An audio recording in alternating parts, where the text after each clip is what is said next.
for failing to protect the peaceful demonstrators. We also demand that the Director of Public Prosecution bring charges against Kome, Bungei, and their rogue officers for the murders of Rex and the 75.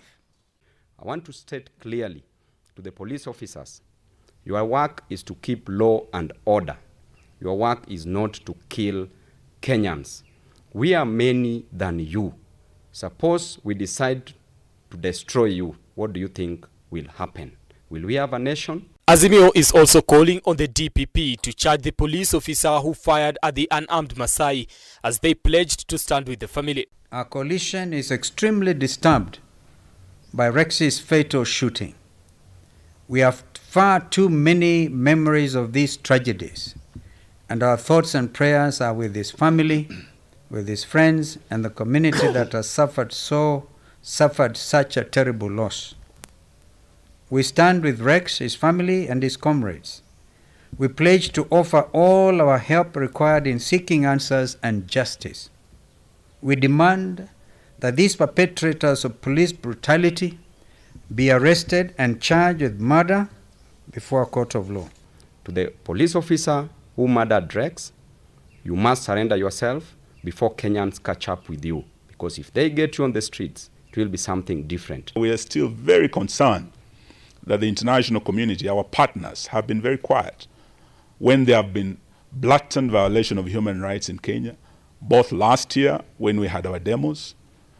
Our friends in the UK, in the US were quiet, and they turned a blind eye to the violation of human rights in Kenya now and last year. The coalition has lauded the young generation for stepping up in the quest for liberation, saying their actions are fully backed by the opposition coalition, as they called on those who have been arrested to be released unconditionally. To Zakayo, your employers have said enough is enough. They want you to go home today and now, not on August 10, 2027. Fellow Kenyans, this is the Kenyan Spring, courtesy Gen Z.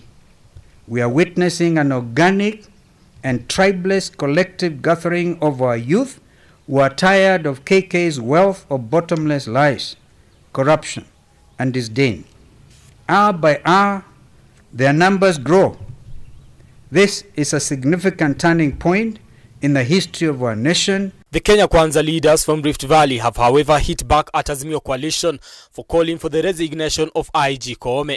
Speaking in Kalot in Nandi County, the leaders led by Nandi Senator Samson Cherargei fired at the Azimio principal, blaming them for being behind the demos. Kama wao waandamanaji wangefanya maandamano bila kuharibu mali yoyote, bila kuchokoza polisi, polisi hawangetumia vitoa machozi ama kutumia nguvu. So we want to ask our brothers in Azimio. We know nyinyi ndio sponsors ya hii protest. Can you stop the hypocrisy? Na nyinyi wenyewe mkuje mbele tukutane mundu kumundu. They are protests that have been witnessed across the country. Police brutality that has been condemned by those at the center of the fight for liberation, and a youth determined to have their case heard. The opposition of the Finance Bill 2024 continues to rock the streets of major towns in Kenya. Brian Amuai, K24, Nairobi. And still on that, the opposition is now calling for the recall of members of parliament who voted for the Finance Bill 2024 on Thursday, terming them traitors who betrayed the people of Kenya. Azimio has urged the young generation who protested to invoke the provision of the Constitution and recall the MPs who backed the taxes. Kalonzo Musyoka has also warned that 3 MPs from his party who voted for the bill will face consequences and that the disciplinary process has already begun. We urge all Kenyans whose members of parliament voted for the bill to begin the process of their recall. They are dishonorable members. We further ask Gen Zs to develop innovative and creative ways of expediently and accurately effecting this. We're also reminding them that very soon the people of Kenya will be choosing the ballot. The 2004 members and the 30 absentee cowards should prepare to go home because they will never be the electorate's choice. As members of the legislature, you have stood on notice. So, too should the executive. Whenever a president violates the Constitution, there are grounds enough that the Constitution sets out. He's not above the Constitution, he's not above the law, and he can be impeached. So that is one option that is on the table. You are aware that our courts found the deployment of our police officers to Haiti as being unconstitutional. You are aware that he has defied the courts and gone ahead and insisted, just the way he has pushed this draconian bill down the throats of Kenyans. I'm also saddened that some of our members decided to vote yes against their people's wishes.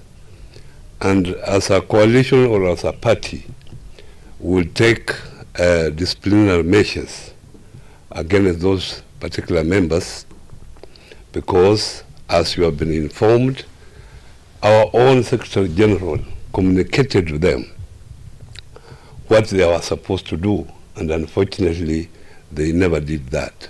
And lastly, to the 115 members of parliament who voted, congratulations for standing with Kenyans. You voted with Kenyans.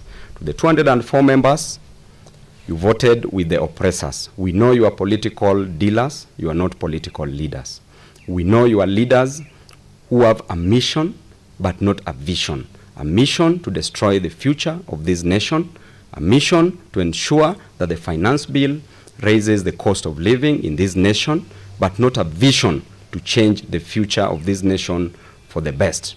The Kenya Kwanza team in the House kept implying that there is something good they have done to Kenyans. Every time they spoke, they implied that they have removed VAT on bread. They kept saying they have removed motor vehicle tax. The reality is there was no VAT on bread, there was no motor vehicle tax. Those were ideas in their brains. So they cannot be telling us that they have removed something that was not already in law. What they did is that they actually created new laws that are going to be punitive to Kenyans. And we are saying that the fight continues because we are going to the committee of the whole House on Tuesday, and we'll keep fighting for Kenyans.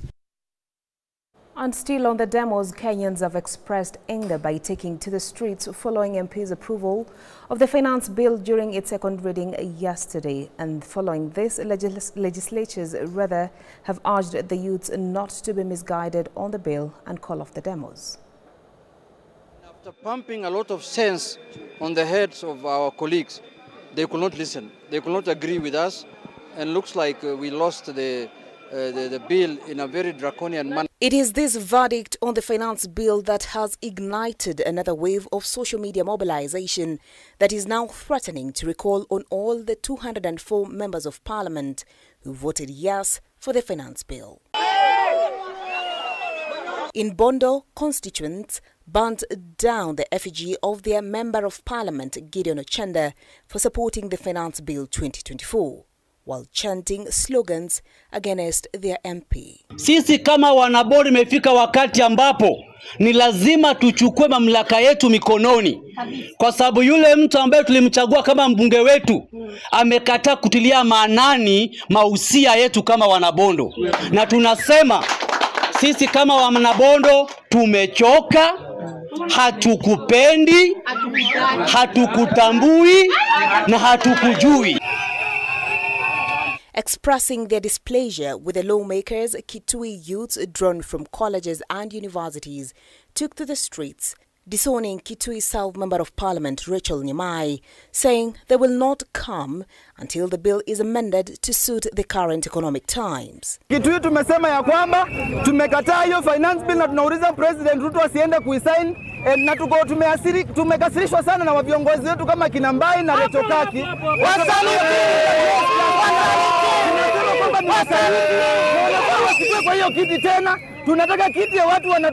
The same was witnessed in the coastal region after angry youths from Kwale swarmed to Msombweni CDF offices in a show of defiance after the Member of Parliament voted for the bill.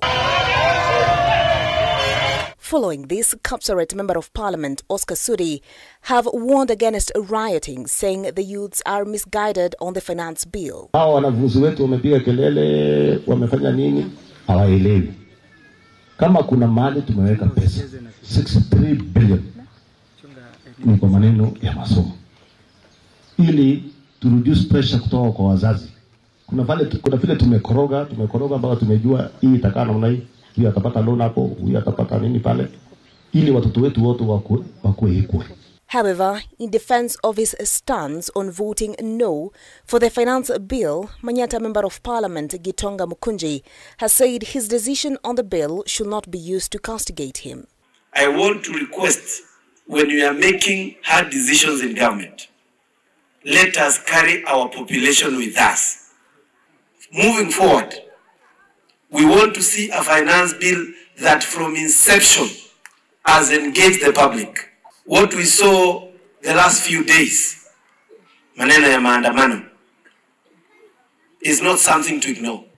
Mimi mtu akisema nisalitiwe kwa sababu ya hiyo, ati mimi nisurubishwe kama Yesu kwa sababu ya hiyo, anafanya makosa?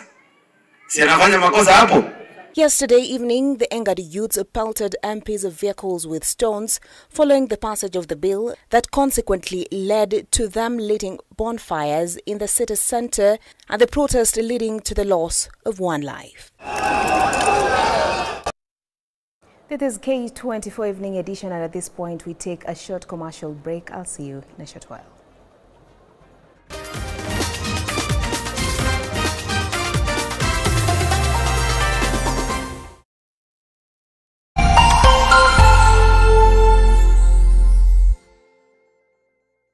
Cheza kama wewe na cheza sita. Ushinde hadi mara 5,000 ya beti yako teke teke.